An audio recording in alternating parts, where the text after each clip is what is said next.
Hello everyone, David Michael Bennett here.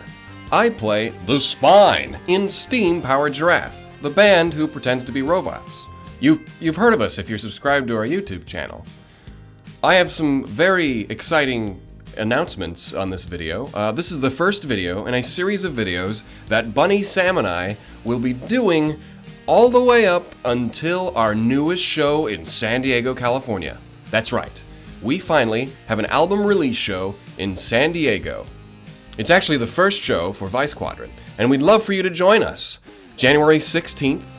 Tickets are on sale now at Ticketmaster. We're performing at the legendary Spreckles Theater here in San Diego. It's a lovely theater, way too big for us, but we thought we'd make this show something special, like nothing else we've ever done before. Well, there'll be music and robots, so I guess it'll be similar enough. Something unique to our San Diego shows is we offer a VIP experience where we take you behind the scenes so you can experience the sound check before the show. We talk a little bit about all of our tech that we use on stage, and it's a lot of fun for everyone. You get a photo with the band, you get to go home with it, and if you're in the area, we would love for you to join us.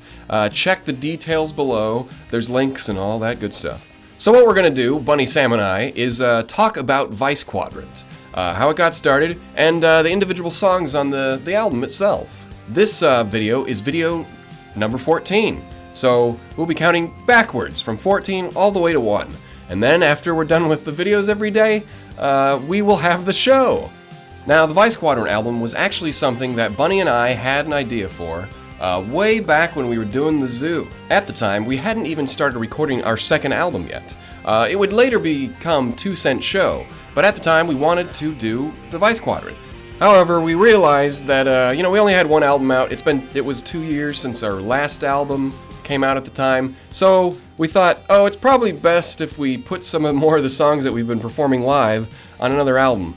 Us going and doing some type of rock opera in space is fun and all, but it might be a little confusing if we're trying to advertise ourselves as a singing robot group and we come out with a space album. That was kind of the mentality that we went with, and that's why we did 2 Cent Show instead. However, once that album came around, we had some band member lineup changes, and, we thought it was important to introduce Samuel Lucas Hatchworth. And we had a lot of songs that we were performing on stage already, so we still had enough for another album. The third album came out, and it was MK3. So we now had 3 studio albums, so we set about making our 4th studio album, the Vice Quadrant album. It actually worked out for the best for us, because since so many years had gone by, the album grew and grew, until Bunny and I had so many space songs. Sam had only been in the band not quite as long as us, so he didn't have as much accumulation of songs. But nonetheless, it was a pretty daunting album to get started on.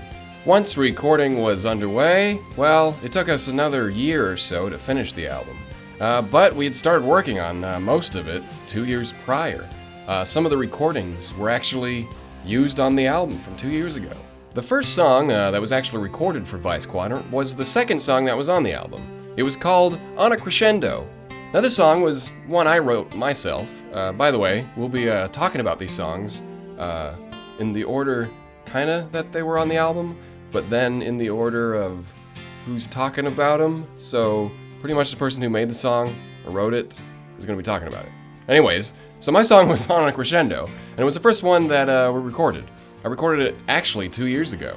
It definitely changed by the final product that you hear on the album, but nonetheless, it was the first stepping stones on this journey that took us the most work we've ever done in an album, called the Vice Quadrant Journey album creation process. I think that's what we called it. It was the Vice. We made an album. Now the idea with this song was less about the stories that I was telling in the Vice Quadrant with the daughter of space and the astronaut, and more about a beginning. It's on a crescendo, but the song doesn't take place at the crescendo part of the story. It was more the idea of space travel.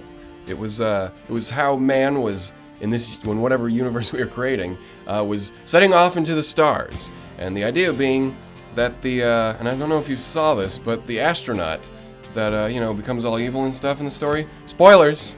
I won't spoil too much if you haven't listened to the album yet.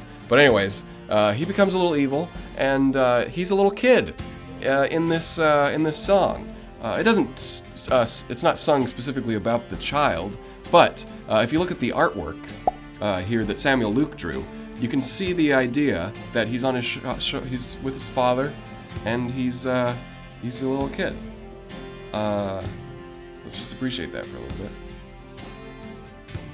Yeah, and I just said, I told Sam, hey, this should be a father and his son looking up at a bunch of rocket ships blasting off into space. And I imagine, like, if this was done as like a musical, this song would be, performed on stage with watching some rocket ships fly off, and it'd be something like, Dad, what are those things? Like, well, son, those are rocket ships, and they're going off into space, and this is the song that I'm going to sing now. La la la la, rocket ships, la la. Well, that's not how the song goes, but you get the idea. Anyways, it was a very different song at the time. While it was an idea for the first song on the album, it ended up being the second song because we wanted to open and close the Vice Quadrant with a more musical theater type experience. So we have the Vice Does Tight beforehand. This song hints a little bit about technology that could be a way in the future for space travel, maybe tethering to an asteroid and using a space elevator to get up there. That's some of the inspirations for the lyrics in the song. It also turns a little minery and dark for a little bit, where it's like, oh, technology might be bad, but at the same time it's like, no, it's good. And I'll let you figure out how it fits into the rest of the story, because there's quite a lot going on.